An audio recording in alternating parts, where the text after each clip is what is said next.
Hi guys, Carl here from Wallace Tech, and here are 4 things we like about LG's newest entry-level 24-inch Full HD monitor in the market.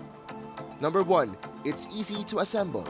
Just a few opens here, some unwrapping there, and a few screws in to use the monitor in all its glory. Here's a quick look.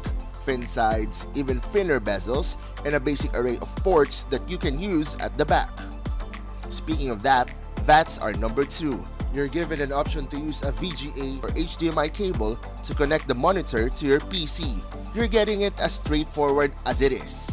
Once you're done, that's number 3. It's easy to use, just a plug and play for the most part, but you can adjust the brightness, contrast, temperature, and switch in between sources and preset modes at the lone button found at the bottom of the monitor. Lastly, sit back and enjoy the color magic.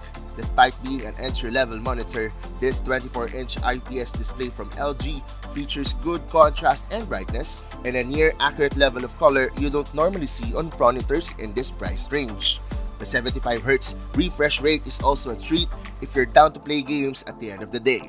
The LG 24MP400-B monitor is available at LG's official stores nationwide as well as online on Lazada and Shopee and their authorized dealers for 8,399 pesos.